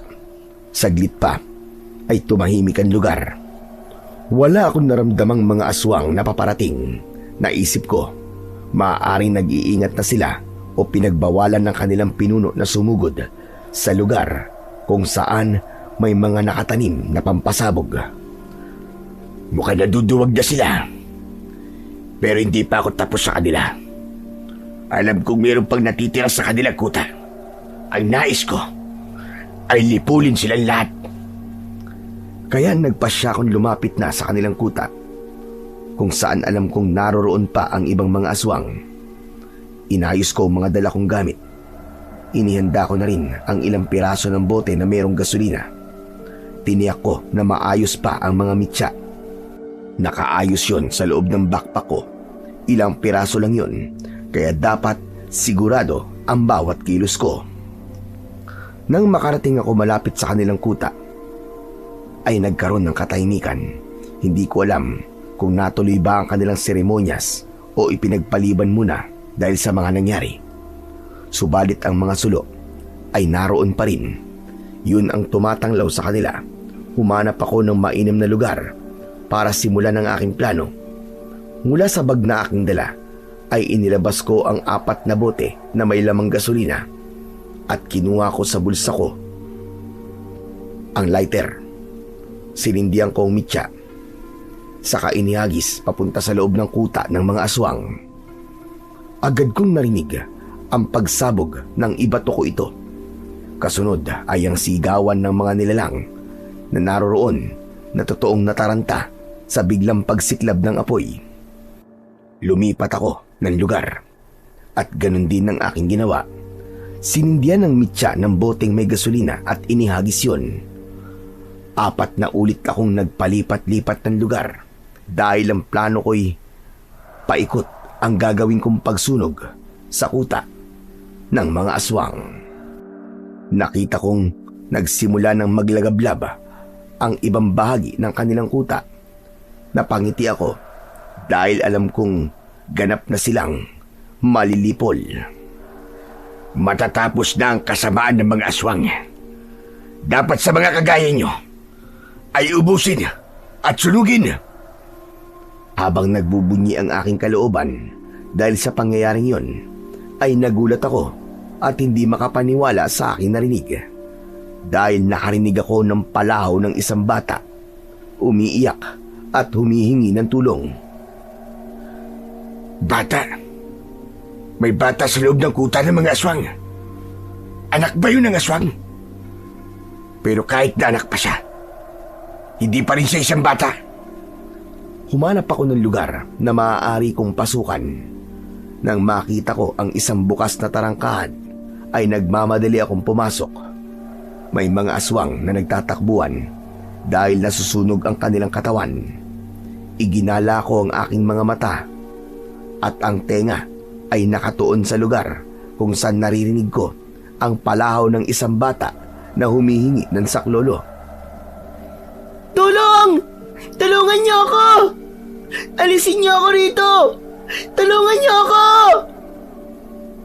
Hanggang nakita ko ang isang batang lalaki na siguro ay nasa 10 taong gulang. Nakulong siya ng apoy at hindi makaalis. Nasa loob siya ng isang kubo na nasusunog. Kaya nagmamadali akong kumuha ng mahabang bagay para apulahin ang apoy sa nasusunog na kubo upang magkaroon din ng lugar na maaari kong daanan. Hanggang sa humina ang lagablab ng mga nasusunog na kubo, nagmamadali kong pinunta ng bata. Kinarga ito upang ilayo sa sunog. Ligtas ka na, iyo. Tama na. Huwag ka nang umiyak. Salamat po. Iniligtas niyo po ako, Lolo. Lolo Gardo, yun na lang ang itawag mo sa akin. Teka, sino ka ba? At anong ginagawa mo sa lugar na ito? Juni po ang pangalan ko. Nangunguha po ako ng kahoy na paggatong. Nang may lalaki po lumapit sa akin at kinuha ko. Nawalan po ako ng malay dahil may ipinamoy niya po sa akin. Tapos nang magising na po ako, narito na po ako sa lugar na to. Kaya lang, nakakatakot po itong lugar na to eh. Mga halimaw po nakatira dito. Mga aswang sila. At malamang may plano sila sa'yo. Ang narinig ko pong gagawin nila sa akin, ako daw po ang gagamitin nila para sa susunod po na pinuno ng kanilang lahi. Kinuha nila ako para ilipat sa akin ang itim na mutya mula sa kanilang pinuno. Pero ayoko po. Ayoko po maging aswang na katulad nila. Huwag ka mag-alala, Junie. Hindi na mangyayari yun dahil nandito na ako ngayon. Akong bahala sa'yo. Ligtas tayo makakaalis sa lugar na ito. Yun! Ay kung makakaalis pa kayo rito! Anak ng puta. Sino ka? Siya po ang pinuno ng mga aswang. Gusto po niyang ilipat sa akin ang sinasabi niyang mutya para po akong gagawin nilang susunod na pinuno. Dahil nasa akin daw po ang katangian ng magiging mahusay na pinuno. Matabil na bata! Yun po ang sinabi niyo. Pero hindi na yung mangyayari. Dahil mas maiging patayin ka na rin. Kasama na matandang pakialamero na yan! Subukan mo na pakialaman ng batang ito. At may paglalagyan ka, diablong buwang ka. Mayabang na matanda. Hindi mo kilala ang kaharap mo. Wala akong pakialam kung sino ka man. Basta ang alam ko, masama ka. At ikaw ang may pakana ng nangyaring lagim sa baryo namin. Mga kampon mo, ang mga aswang na pumapatay at nag-aasik doon ang gulo. Dapat lang yun. Dahil masasama ang mga naninirahan doon. Malulupit kayo. Kaya dapat lamang na pagbayaran nyo ang ginawa nyo sa mga kauri naming aswang. Kayo ang pumilit sa amin para tuluyang maging masama. Kayo nagpasimula. Kaya wag mo nang baluktutin yun. Kayo ang unang nanira at puminsala sa kanilang kabuhayan. Inatake yung mga hayop na kanilang ikinabubuhay. At para matapos ng lahat ng kaguluhan, kayo ang dapat na mawala. Hindi pa ako natatapos sa aking sasabihin nang biglang sumugod ang pinunong aswang. Umatake siya. Subalit, naihanda ko ang aking gulok na nakasabit sa aking bewang. Agad kong kinuha yon at pasulubong na itinarak sa katawan ng pinunong aswang. Bumaon yon sa kanyang katawan lagpas sa kanyang likod. Umangil at pumalahaw ito. Lalong nagwala. Hinugot ko ang mahabang gulok. Umagos ang dugo sa sugat sa kanyang tiyan. Subalit na natiling buhay at handa na namang sumugod sa akin. Minsan pa, itinaas ko ang aking hawak na itak.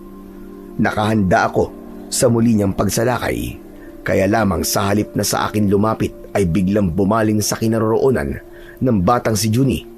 Siya ang sinunggaban nito. Hindi man kita mapatay, tanda. Ito na lang batang iniligtas mo. Makaganti man lang ako sa'yo. Wag po! Maawa po kayo sa akin! Wag niyo po akong papatayin! Wag po! Ikaw na lamang ang papatayin ko! Nag-aalala akong lumapit para iligtas si Juni. Dahil alam kong hindi nagbibiro ang pinunong aswang. Tiyak papatayin nito ang bata. Noon ko lang nakilala si Juni, pero hindi ko siya maaaring pabayaan. Wag! Maawa ka sa bata! Wag mo siyang idamay! Akala ko ba, importante siya sa'yo? Hindi na. Dahil sinira na niya ang mga plano ko. Nagkamali ang mga kampun ko sa pagkuha sa kanya. Kaya pakawalan niyo na po ako! Bitiwan niyo na po ako! Bibitiwan lang kita kapag patay ka na!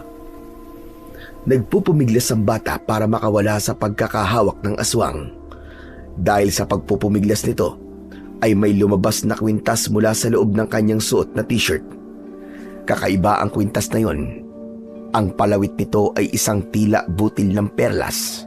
Nagliwanag ito at ang liwanag ay sumilaw sa mata ng aswang. Hindi kinaya ng aswang ang liwanag. Nabitiwan ng aswang na si Barbaro ang bata para takpan ang kanyang mga mata upang di siya masilaw sa liwanag.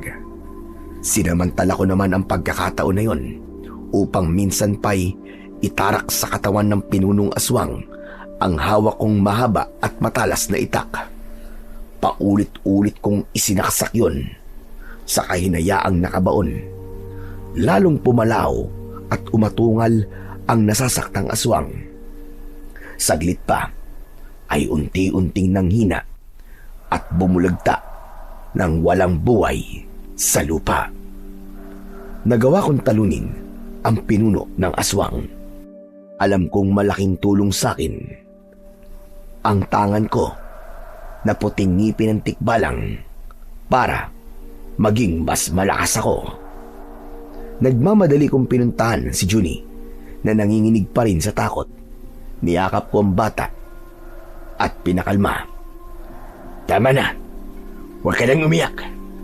Patay na ang halimaw. Wala na siya. Hindi niya na tayo mapapakialaman. Salamat po. Maraming salamat po, Lolo Gardo. Napatitig ako sa kwintas ni Juni. Pamilyar sa akin ang kwintas na yon. Hindi ako maaaring magkamali. Bakit titig na titig po kayo sa kwintas ko?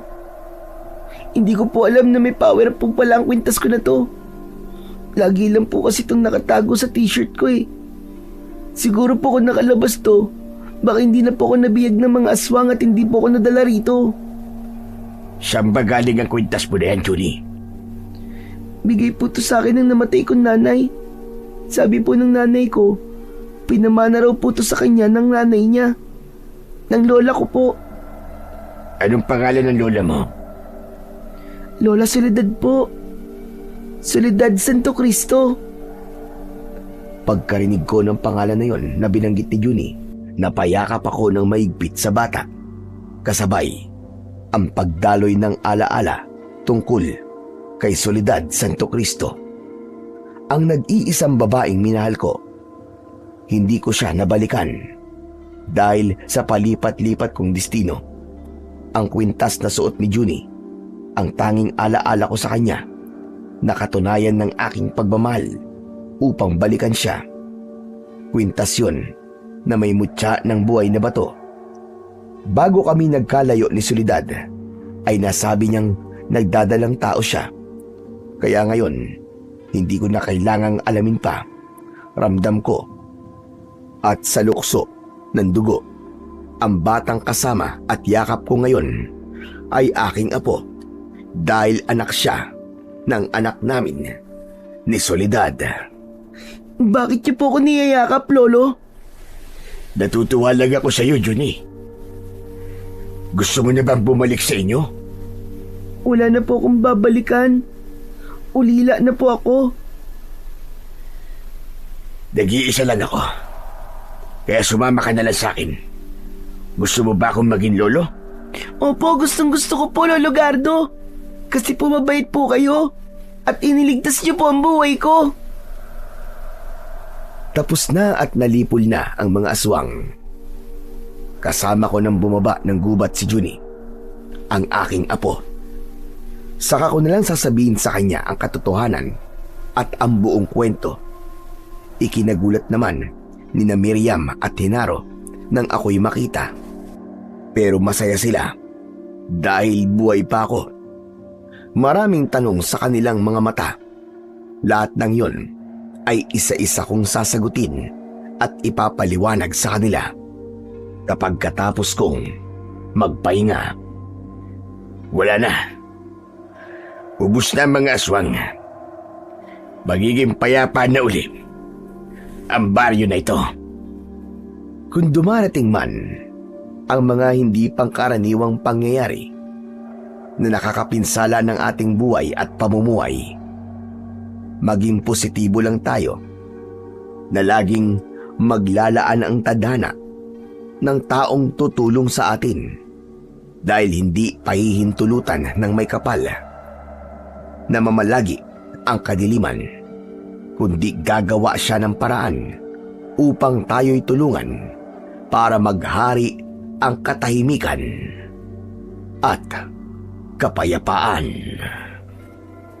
Hanggang dito na lamang po ang kwento.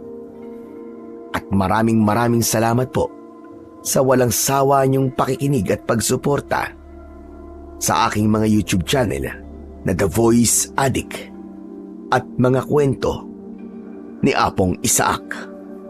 Hanggang sa muli, at pagpalain po nawa kayo ng Diyos na may kapal.